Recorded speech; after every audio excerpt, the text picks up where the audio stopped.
Hi, this is Dr. Wade Binley, founder and clinic director of the IV Solutions Method. While giving a recent workshop, I was posed this question: what type of diseases begin in the gut? And what a great question that is, because when you really look at it, what diseases don't? You see, 80% of all diseases have the same starting point, and that is the gut. So I'm going to break down why that is. The number one reason why that is because of something called leaky gut syndrome. You have to picture your colon as a gateway to not only your health, but unfortunately to the disease process as well. So it's leaky gut syndrome or intestinal hyperpermeability that really is the cause of illnesses in the body. You see, your colon is considered a little tube between of your body. So it's a hole between the hole, Hole. And this tube is about 27 feet long, and it extends out. If we were to spread it all out, it'd be about the size of 2 tennis courts. So these colon cells, they don't stack up like skin cells. They're held together by what we call tight junctions. And there's a variety of different cells in the colon, but 90% of those cells are held together by these junctions called tight junctions. And the function of those junctions are to selectively carry things across from the colon into the bloodstream or into the body. Well, when that system breaks down, all health and hell can go loose in your body on the other side. So let's just break this down. I teach my patients that there's only 6 root causes to all diseases. So let's see how that translates into how this might interfere. These 6 root causes will directly interfere with your gut lining. So the first cause of disease is nutritional deficiencies. You see, your colon lining requires 40% of all of your energy for throughout your entire life. So if that energy is depleted, your colon is depleted as well. And the reason why it needs so much energy is because of its activity level, but also because these cells, they only live for about 3 to 7 days.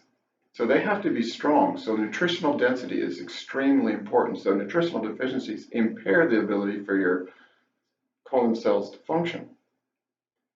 The second cause are toxins, so toxic load. See, we are exposed to so many different toxins, and we actually, over a lifetime, on the average, will consume about 75 tons of foods. And most people are aware that our foods have toxins in them. Matter of fact, they're genetically modified within them. And these genetically modified toxins, such as glyphosate, and there's a new one out called Liberty Link, which is more concentrated and more powerful than Liberty Link. So look for that on your shelves. Another thing to remember is that these glyphosate molecules interfere with these tight junctions. And what they do is they indirectly activate them to stay open. So when these tight junctions are open, the foods can get inside your body that are not supposed to be there, and that brings a load of toxins in there as well. So the toxic load is very, very common as a root cause of all diseases, including your intestinal lining. Now, common groups of toxins could be listed as, well, coloring agents, household solvents, things that are plastics, such as,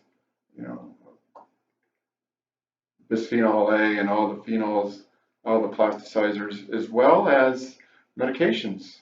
One of the greatest cause of leaky gut conditions are prednisone, as well as non-steroidal anti-inflammatories, which are used all the time, and as well as your baby aspirin. You see, it doesn't take much. It only takes 7 milligrams of aspirin to open up these junctions, and the average dosage of 1 pill of aspirin is 99 milligrams. So that's quite alarming that people are out there trying to reduce pain, but actually causing leaky guts and then creating more inflammation in their bodies. Now, so on the other side of the tube, we have 70% of our immune system, and that's that's where the battle begins, right? Your immune system is designed to keep things away, the secondary phase of keeping things away. And so that all this food and these toxins are entering into the immune system, and it doesn't know what to do with it. So it's like kicking a beehive there, and that immune system's just going off, trying to do what it can, trying to protect you, but it gets messed up, and these molecules that are displayed into this soup of inflammation, then they seem to be mimicking our own tissues, and that's how autoimmune diseases begin. So it's generated. Another cause, the third cause of all diseases are allergies, and there's two basic types of allergies. One is an acute allergy, that's the one that you're familiar with most likely with a peanut allergy or some type of citrus or dairy in which your throat may close up or you get skin rashes, headaches, or you might vomit and have immediate diarrhea and your body's trying to eliminate all of these types of poisons quickly. But there's a delayed immune response to allergies as well. And you can form allergies to anything. But these delayed are, you're not aware of when they began or what they're doing to us because they don't influence the colon lining as much as the body. You see, you'll get a delayed response in 3 hours to 21 days after you consume something. So it's more difficult to ascertain on what is the problem caused from.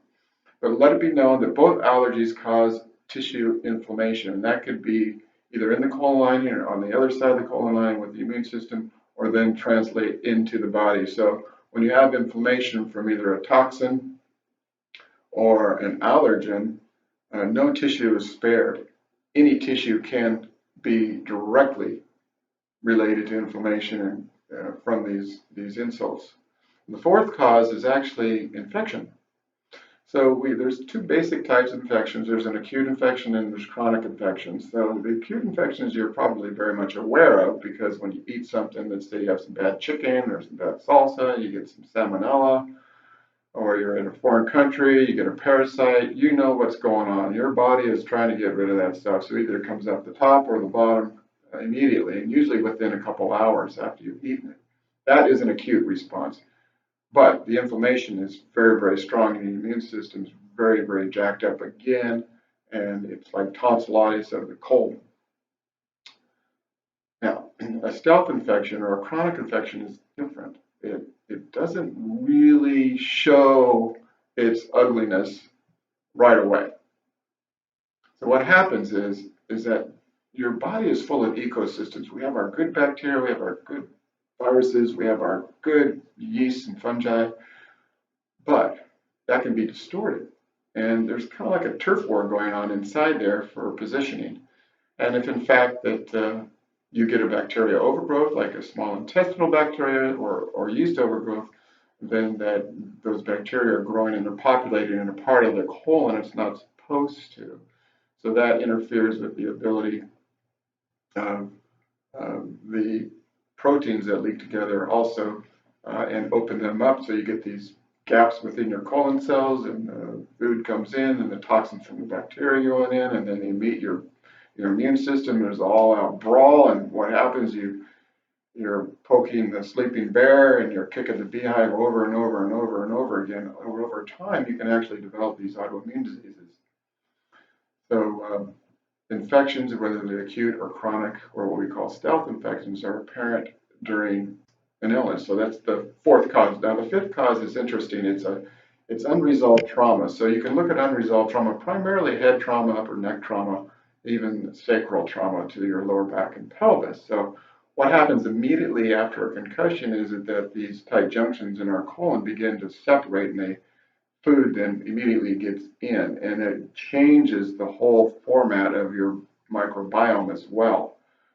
So when this happens, all hell can break loose again down there and the gut leaks and virtually you begin to form autoimmune relationships because the food sensitivity, the toxins and these infections and these bacterial parts are going into the body as well. So that's another trigger for that. Now the second, it would be an emotional or a mental state of unresolved trauma or just primarily just general stress as well. The stress is interesting because that kind of gets it through the back door. The stress itself will actually weaken the tissues of the colon. And that does because your body's cortisol levels go up and your adrenaline levels go up. So during that process, your body's always trying to rob Paul to pay Peter, or rob Peter to pay Paul, or something like that. And what happens is you begin to loosen up the strings on your nutrient reserves because your body needs nutrients to make these functions going throughout for survival. So it's like your body's in a starvation mode and it's pulling nutrients from your bone, your muscle tissue, your liver, your kidneys, our spleen, our brain. And what happens is you basically begin a deteriorative process through that. So it's like a general rustification of your tissues. And that weakens the colon lining, causing leaky gut.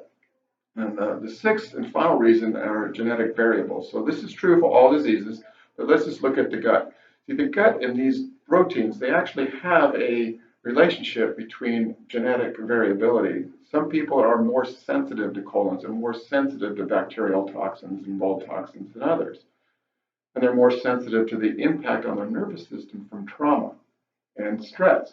There are genetic variables for that, but what the essence of the genetic variable for this is that those proteins, those gatekeepers for the tight junctions, are more sensitive, and they're just stay open longer and longer and longer. Anyway, so those are the six root causes of all diseases. Let's go over them one more time. Nutritional deficiencies, toxic load or exposure,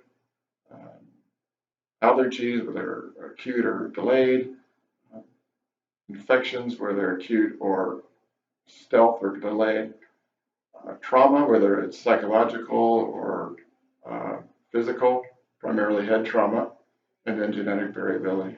So I hope this answers that question for you, if you were wondering what the connection is between your gut and the disease process in your body. So just remember this: the gut is basically your health, or gateway to health as well as disease, and you can figure out how to fix your gut or find out if that is a problem for you at the ibsolutionsmethod.com. Once again, this is Dr. Wade Binley signing off. Thank you very much for listening.